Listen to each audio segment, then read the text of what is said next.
Aka, msione nimevaa miwani mikubwa ukasema labda na ugonjwa wa macho ama fundi mageti. Hapana. Na stiri maneno, na stiri na umbea. Haya, kaeni sasa niwapeni fusho muhangaike nalo. Kama hivi homa vidogo vidogo vipate kuondoka. Jamani, chakula cha ubongo leo kiko hivi. Fatuma kagombana gomvi zito na shoga yake yule Miss Liz. Miss Liz si mnamjua dada mzuri mrembo, alikuwa shoga yake Wema zamani. Wamegombana fusho zito. Gomvi zito, unaambiwa kila mtu pita huku pita. Kama mnaweza sasa hivi pita kwenye account ya Fatuma Jux, kaacha picha mbili tu na video zenyewe walikuwa watu wengi. Na ukipita kwenye account ya Miss Liz, jamani, kafuta picha zote zinazomhusu Fatuma. Ushoga hakuna, mabifu ya hatari sasa hivi. Sasa iko hivi. Sababu ya ugomvi wao, ghafla tu unaambiwa Miss Liz alichange, alibadilika tu baada ya kusikia maneno vya hapa na pale. Vinaendelea. Na mkumbuke kwamba Miss Liz alikuwa mtu wake bwana harusi. Zamani, kabla hajaoa, alikuwaga mtu wake anadate naye. Baada ya hapo akaflash kila kitu, sasa hivi wakawa family friend. Haya, kuna family friend gani baina ya X na X? Kuna urafiki gani ambao unaendelea hapo katikati? Wivu lazima uwepo. Hasi na Chana haziwezi kukaa sehemu moja hata siku moja. Unaambiwa Pulukushani yule bibie alihudhuria tu shughuli moja tu ya Jux, tena ile pale siku ya ndoa nyumbani kwao kama mnakumbuka. Baada ya hapo yule bibie hakuonekana kwenye hafla yoyote inahusiana na ndoa ya Jux. Yoyote hakuhudhuria bibie Liz. Alikuwa busy na mambo yake. Akaulizwa yule bibie, mbona umebadilika? Mbona hatukuelewi? Bwana, kumbe kuna maneno ambayo Fatuma alitoka akaenda kumwambia bibi harusi, mke wa bwana Juma. Akaenda kumwambia, bwana hivi kuna 1 2 3 4 5. Kumbe kuna ukaribu ambao ulikuwa ushaanza kuzoeleka baina ya Liz na bibi harusi Priscilla. Umenielewa? Sasa katika wivu hapa na pale, kwa nini huyu anamsogelea sana wifi yangu karibu na vitu kama hivyo hapo, basi yule bibi akapiga shot Bi Fatuma. Nisamee Fatuma ndugu yangu, nimeshindwa kuvumilia. Akapiga shot, akamwambia usimzoee na vitu wakaza kwa kwanza huyu hivi na hivi na hivi na hivi na hivi. Hivi ninavyokuambia, bibi harusi anamchukia yule bibi Priscilla, ndo kujua kwamba huyu kumbe alikuwa ex wa mume wangu. Umeona? Jambo lipo hivyo. Huyu bibi ndo kushikwa na hasira na ndo kuondoka.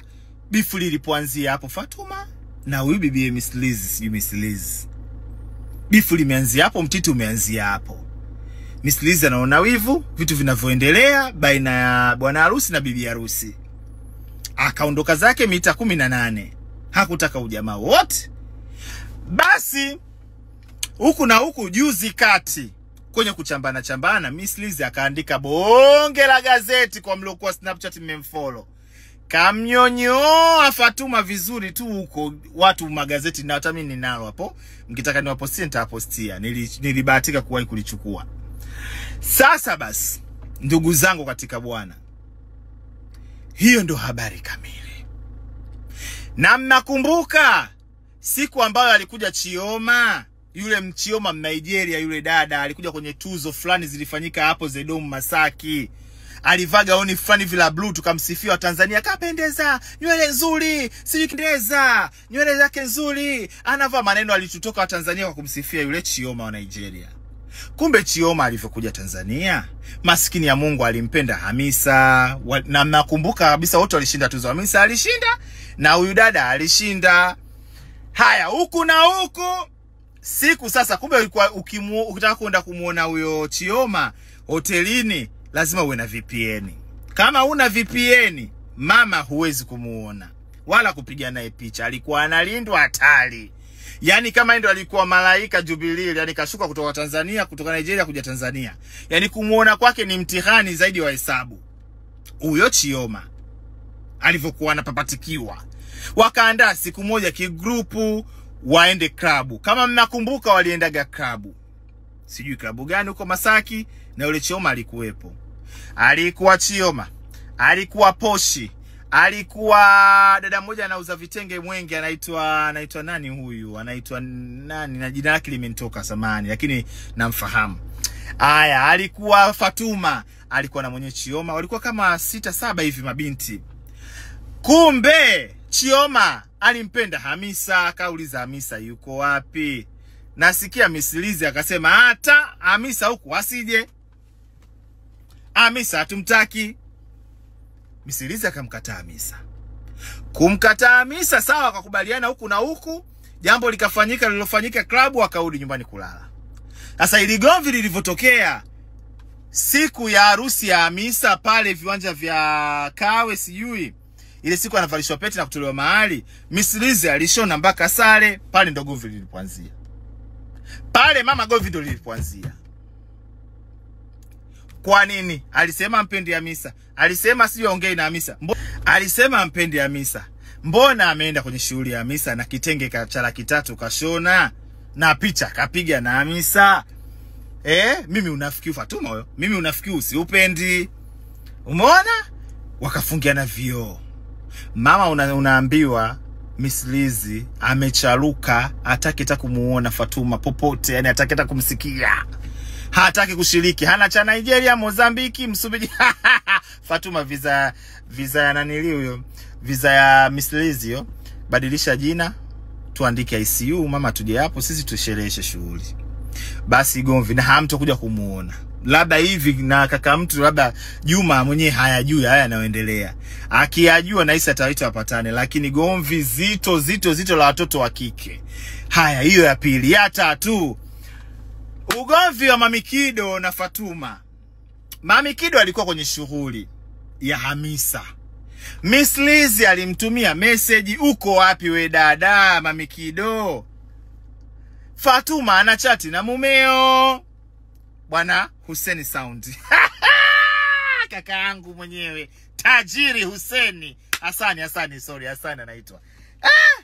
Fatuma anachati. Sasa sijajua kama walikuwa na mahusiano ama hawakuwa na mahusiano, labda wanafanya biashara, labda wanataka kubadilishana namba za simu kwa ajili ya biashara. Mama we, simu moja tu Mami Kido, si unajua mcharuko wake, mtoto wa Kinondoni.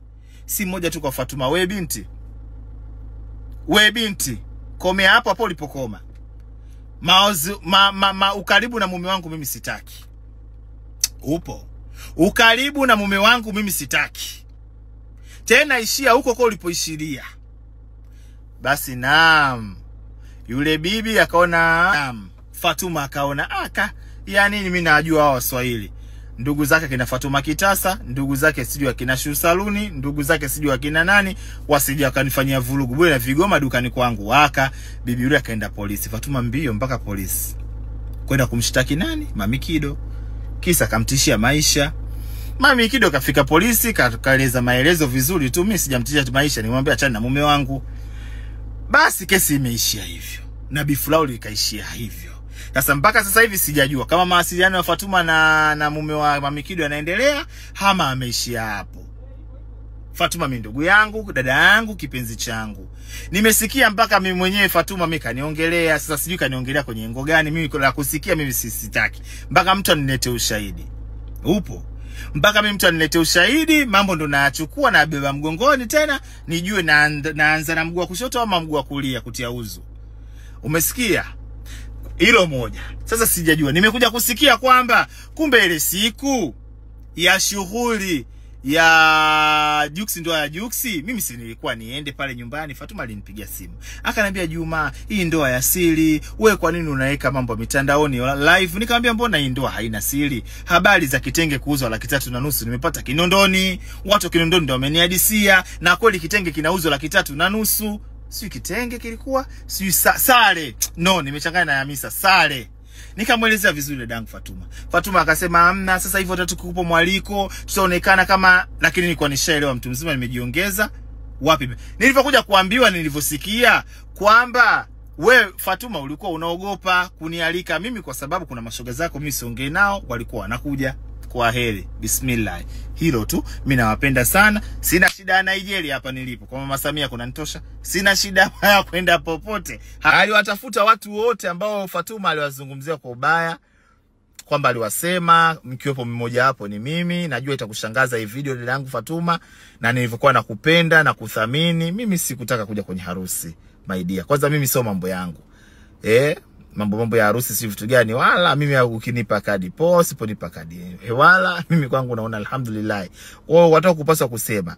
Hata Ankoti pia yeye anasema kwamba huyo issue ya kuja Nigeria, wewe mwenyewe umemsema Ankoti tapeli, si kitu gani bla bla nyingi huko muongea we. Kwa hiyo anakudharau tu, anaona family life jambo lipite. Ankoti kwa sababu ndio mpenda kuzurula, yeye atakuja Nigeria na watu wengine. Mimi mwenzangu unipati. Siji nisije nikaonekana nimetia chumvi jungu la pilau. Sitaki. Ongea tu dada mbaya. Ndugu yangu nikwambia kabisa Fatuma, mimi siji na wala sitaki kuhudhuria. Nitayaona Instagram, nitamsupport kwa sababu Jux msanii wangu, ninampenda, nitasupport, nitaposti, nitafanya nini kila kitu. Lakini nikisikia umbea sitoacha kukwambia, nikisikia neno sitoacha kukwambia kwa sababu wewe ni ndugu yangu. Kwa hiyo jamani wadau, ndio hivyo. Fatuma na shoga yake kindaki hawaelewani, gomvi la moto. Kisa mwanaume. Fatuma kagombana pia na Mamikido kisa mume wa Mkido. Habari ndio iko hivyo. Mkionaga watu wapole kwenye mitandao jamani, msiungasema mbona fulani mpole. Haya, hadha wasalamu alaykum wa rahmatullahi wa barakatuh. Haya, nendeni mkanyonye, mkalale kesho makazini, pumbavu.